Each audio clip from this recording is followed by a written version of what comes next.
friends, so it is Elizabeth back again with another video for you guys. This is going to be my reaction to Delivery Part 2 from The Office Season 6, Episode 18. First, I want to just give a quick shout out to one of my subscribers, Hannah, who sent me a Nobody Touched Pam's Nipple cup. I will leave her custom shop down below. So thank you, Hannah. I love the cup. Thank you so much. We're gonna go ahead and jump into this. I just want to say, obviously, The Office is a parody. It's a comedy.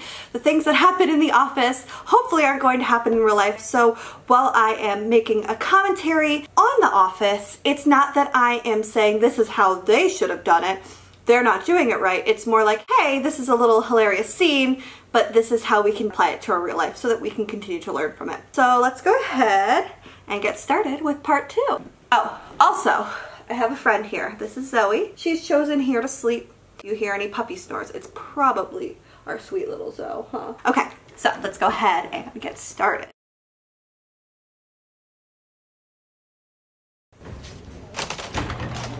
Pam's doing great.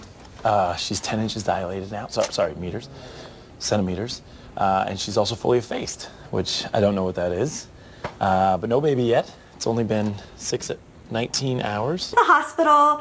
She's been there for 19 hours. It's totally true how sometimes when you're in the hospital, when you're in the throes of labor, you kind of lose track of time. You're really just focused on getting the baby out. And Jim says that she's 10 centimeters dilated and that she is fully effaced, but he doesn't know what that means. Well, let's talk about what that means. So in order to push, you need for your cervix, the neck of that uterus, to fully go away and go back behind the baby's head. So when you're fully dilated, that means that there is no cervix left. If you're fully dilated, you have to be fully effaced because effacement is just how thin your cervix is.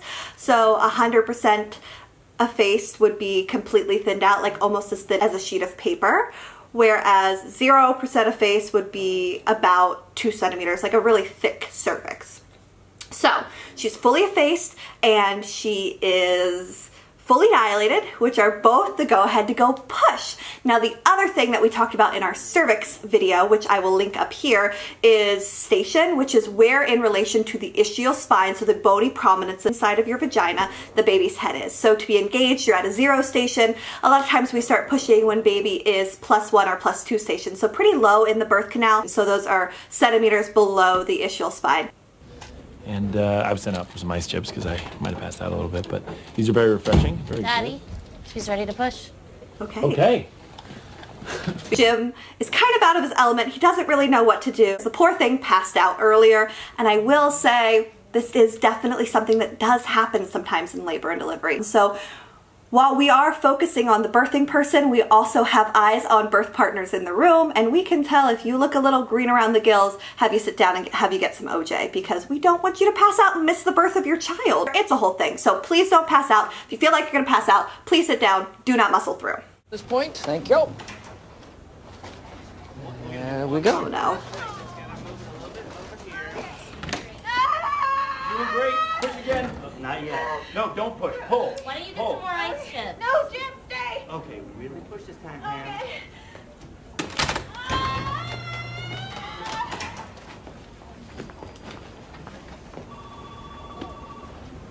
Okay. Nope, not yet, not yet, not yet. I'm gonna go wash my eyes. Oops. Every hospital where I have either been educated at, or I have worked at, or have gone to visit somebody who's had a baby are closed, locked units, meaning that they have to have somebody literally buzz you in. You can't just walk into the unit. So the fact that Michael marched on in with his balloons and was able to push past the door, that yes, said staff only past this point, but nobody had to buzz him in, is not super accurate. So this isn't something that I feel like you really need to worry about. This is ridiculous. We just can't wait here. I think it's gonna be any minute now. But you don't know that. I mean, we could be here another half an hour. Phyllis, what could you possibly have to do? I have an ice cream cake in the car. Oh my God, go, go, go. Are you insane? All right. Guys? Hello? Doing great. Sorry to be a bother, but if we could have an ETA when this is gonna... It's kind of stressful when we have a whole waiting room full of people constantly texting and checking in, coming up to the window and asking how long is it going to be because mom is pushing or we think it's close to time for delivery. Pushing can take just a few minutes, typically not with your first baby, but it's possible. Pushing can take up to 4 hours. It can take a long time, and having people constantly checking on you, from my personal experience, but also from the experience of witnessing moms with the constant text, can be a little bit overwhelming because you really just want to be in the moment and being focused on what you're doing, and it's hard to do that when you have people constantly bombarding you, or in this case, Michael coming and knocking on the door. You're kind of losing them. Oh my God. Look at her. Babe, she's so beautiful. Oh my God. That is my favorite sound in the world. Yeah. You can't smoke in a hospital, though. That's right. It's a baby, see? Sir? Sir, you can't smoke that in here. Okay. Put it out. I have seen this before, but... She's incredible. You want to count her fingers and toes again? No, let's let her rest. I'm sure there's still 12 of each. Okay. This is a very realistic newborn, and I don't know the age. I know a lot of times the babies come out on TV and they look like they're 6 months old, but I feel like this one does look like she could be a newborn or close to it. Hey, how are we doing? Good. Would you like me to take her to the nursery for the night? Doesn't she sleep here? She can, but a lot of parents choose to have the baby spend the first night in the nursery to get some rest. You've been through a lot. I think we'll be okay. Okay, great. Oh, big yawn. I believe we touched on this in our last video. Nowadays, there are less hospitals that take the baby to the nursery for you so that you are able to sleep and the baby be in the nursery. Many hospitals nowadays are what we call baby friendly, which is a breastfeeding certification where the baby and the mother stay together for 23 out of 24 hours of the day, so they cannot go to the nursery for you to sleep in between feeds. You have a facility where you're able to send your baby to the nursery and you need to do so that you can get a little bit of sleep. Definitely, I think that's a great option, but remind yourself that even though we say babies feed every 2 to 3 hours, that second night of life, it's often more frequent than that as they are working diligently to get your milk to come in. It's my recommendation that you keep the baby at the bedside as much as possible so that you are able to respond to as many hunger cues as possible. I don't know. I can't tell if she's getting anything. Oh, sweet girl. Doesn't feel right. So, I know that they are on a TV show, which is probably why she's wearing a cover, but I really recommend ditching the cover when you are figuring out how to breastfeed. It's really hard to see what you're doing. So you want to make sure that you have baby tummy to tummy with you, right? You don't want baby to be out like this and then having to turn. Ooh, you certainly don't want baby Carter to have to turn her head in like that. So resting tummy to tummy with you with this hand under the breast, this hand on top of the breast, and then providing support. And so you don't want to push the head in. You want to push those kind of like upper shoulders and use your hand right behind baby's ear. And then you're going to use this hand to make a sandwich for baby. So make a U shape under your breast and squeeze to get the nipple. Then you're going to tickle right here on baby until they elicit a nice wide mouth, and then bring them onto the breast. And then like kind of lean back comfortably. Brand new babies need a little bit of help and support. I read this somewhere and it really resonated with me. So breastfeeding is natural, right? It is what we were made to do. But breastfeeding isn't natural like breathing, which we come out and we do automatically, right? Breastfeeding is natural like learning how to walk. So I'm not just like, okay, go figure out how to walk, you've got this. No, we are holding hands and helping. We're helping them pull up onto furniture. You don't just say, figure it out, because it's not that easy, and you need a little bit of help and support to do so. And you've got your nurses and you've got your international board certified lactation consultants in the hospital to help you with those things. So I really encourage you to use those resources. If something is hurting, don't just let it hurt. Well, you're pushing the milk out, right? How would one do that? Wasn't it? It's kind of like that. It might Do you want to try it, Jim? Mm-mm. I think you're good. You're doing a good job. As far as knowing if it's getting enough, you don't push the milk out. That's not something that happens, but what is important to remember is in the beginning with the colostrum, how you're going to see if baby is getting something to eat. You're going to be breastfeeding, doing your thing, la la la la la, and you're going to be listening for swallows. You're going to hear just a little noise. It kind of sounds like, and that's a swallow. It's going to be 6 to 8 good sucks where you're seeing full jaw movement for them to get enough in their mouth to swallow. You're also going to notice when babies first start nursing, they're very tense. Their hands are in little fists balled up. When they're done, this kind of acts as a gauge, right? Like a fuel gauge. This arm will be relaxed, that hand will be relaxed because their tummy is full and they are happy. So we also are going to be gauging how much they're getting by their pees and poop. By the time your milk is fully in, we expect 6 to 8 wet diapers a day and about 3 poopy diapers a day.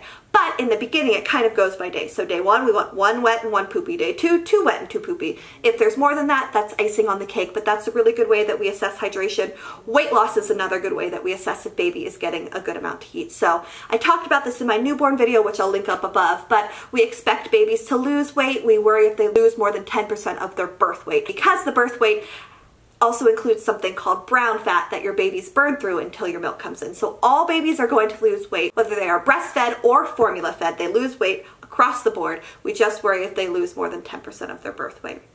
And most moms make plenty of milk for their babies, and most babies do not have issues with this. I can't tell if she's getting anything. It just doesn't really feel right.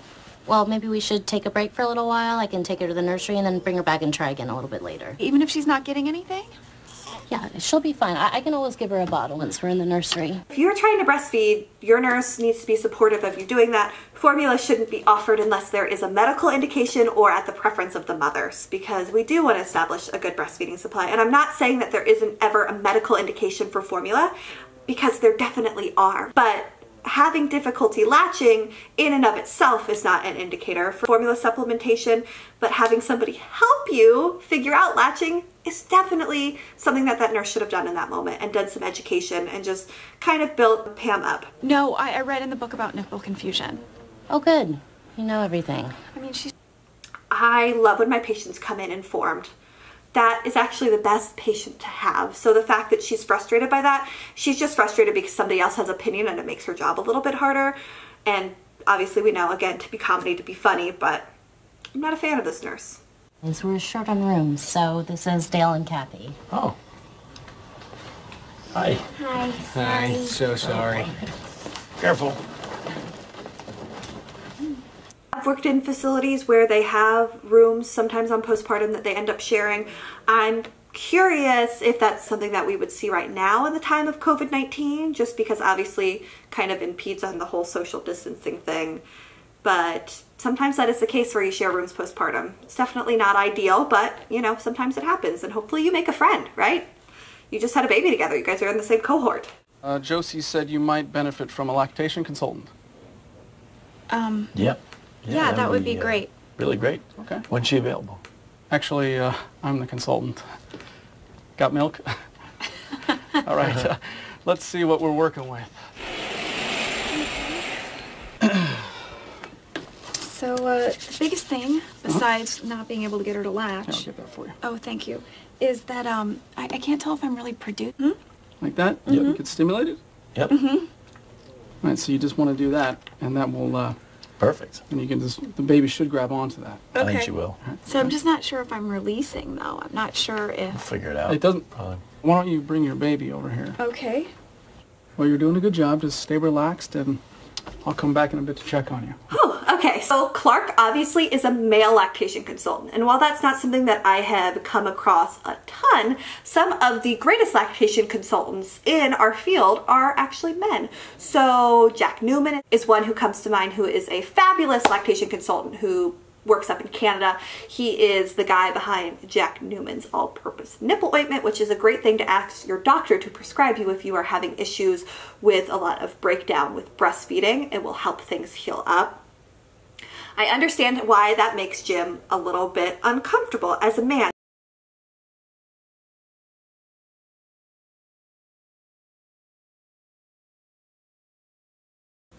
Oh, shoot. What? Shoot, she fell off. Oh. Okay, go and see Try the torpedo thing. Will you grab Clark real quick? No need. I saw him do it. I can try it. Jim, please, Sure. please, please. I think it would be weird if you did it. That makes sense. I'll just go get the other guy. It seems like a lot of times when lactation comes in, they know just the right things to do and say to help make things a little bit easier. Then sometimes when they leave, you're like, oh my gosh, come back, I need you again. And that is the nice thing about most hospitals is you can schedule outpatient lactation visits.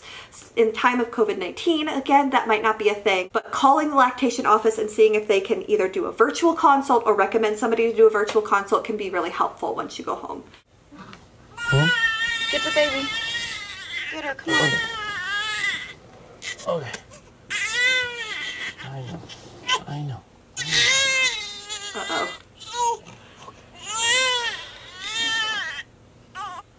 She latched. She latched. This is amazing. Oh my God. I didn't even have to do the seed thing. Look at you. Come here, sweetie.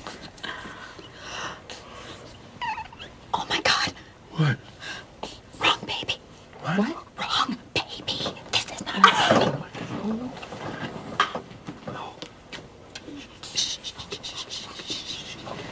Oh my gosh.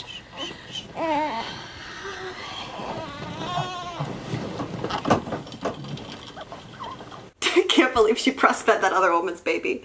Oh my God. I never heard of that happening, and I never heard of anybody breastfeeding anybody else's baby. In the hospital, if the baby goes out for a procedure or to the nursery for respite care, we have bands that we check. Mom and partner will have matching bands. There's a number on it. We always double check to make sure that the right baby goes back with the right mom. And it is a fireable offense to not check those bands or to leave the wrong baby with the wrong mom. As well it should be.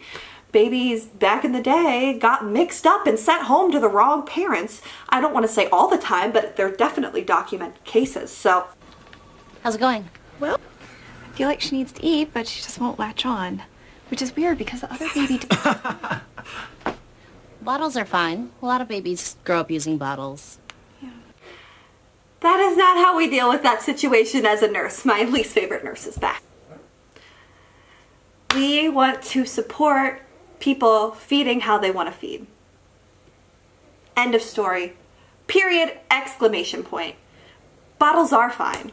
But if that's not your goal, then I'm not going to tell you, oh, bottles are fine, what you want's not important.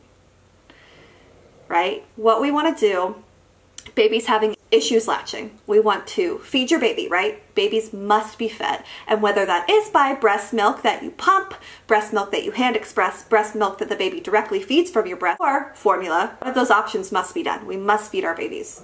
Number 2, we must protect your milk supply. So if baby is getting formula or you're having to pump milk, we want to make sure that we're doing that on a regular basis. Around the clock every 2 to 3 hours. Number 3, we need to help families meet their goals for feeding their babies. And it might be breastfeeding, it might be formula feeding, it might be a combination of both. But, and this is the key point, we need to help women achieve their goals. Because when you tell somebody bottles are fine, when they're saying, I really want to breastfeed, it invalidates what they want to do. And it undermines what they're feeling is right as a parent. So you excited to take your baby home? We definitely are. At 3 o'clock, right? You said we could stay till 3? Yeah, you can. Okay. But it's 2:35. Half hour. No, 25 minutes. So if we have mama's birthing person who is struggling with breastfeeding, that's when we are perhaps discharging them a little bit later. That's where we are really making sure that lactation tries to see you 2 times the day that you're going home, so that you are feeling supported. We don't want people to have a baby that's not latching and then they leave with no plan on how they're going to meet their goals and feed their baby. So hurrying somebody out the door and saying you have 25 minutes, again, sucks and I hate her. You should be leaving? Yeah. But you hear the baby sound, right? Mm-hmm.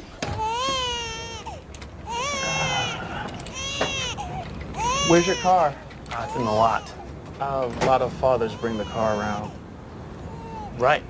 Again, if your baby needs to feed, we're not going to hurry you out. Definitely get your baby fed and situated before you go home.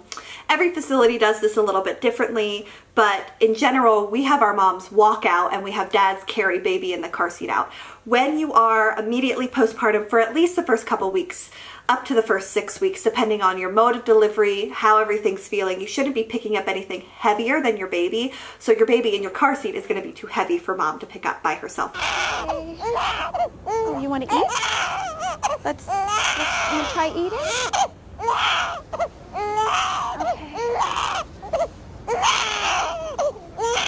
Okay. Okay.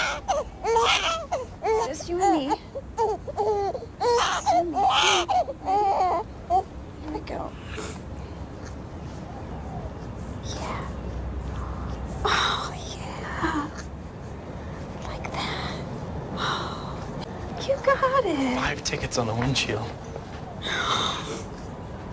Don't mind me. Hey. Hi. We did it. You used my move, didn't you? I used a variation of your move.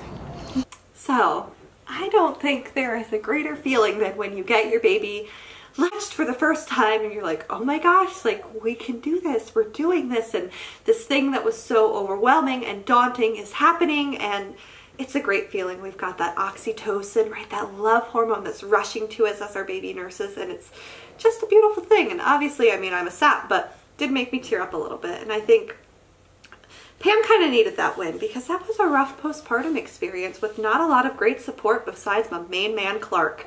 Okay guys, so that was part 2 of Pam's delivery. Kind of sounds like she had the world's crappiest nurse who was not interested in doing her job, even a little bit. And while I know that's satirical, it's a little frustrating that I feel like our only representation as nurses are either we're really, really crappy and we don't want to do our job and we give everybody syphilis, high Grey's Anatomy, or that we just don't exist and that surgeons come around and get patients up after they have their procedures, which again, not true. No knock on doctors who are awesome and great and do many life-saving procedures, but in a lot of those doctor shows, we get no mention of nurses at the bedside. So in labor and delivery, in postpartum, we as nurses are going to be helping you breastfeed, helping you take care of your baby, learning all sorts of new things, helping you embrace the role of new parenthood. And that obviously wasn't represented great here, but I do like that Pam stood up for herself and asked for help from the lactation consultant, and that she accidentally breastfed somebody else's baby. It was horrible. Oh my gosh, I've never seen that happen. I want to thank you guys so much for watching. I have gotten a few different recommendations for TV shows to react to their births, so definitely if you have any more, leave them down below. One of them that has been highly recommended is Brooklyn Nine-Nine, so I will definitely look into that. I've seen like the first season-ish of that show. My husband and I just started watching it. It's super funny, so I'm sure their delivery episode will be highly funny and highly inaccurate, so let's explore that together. Bye guys!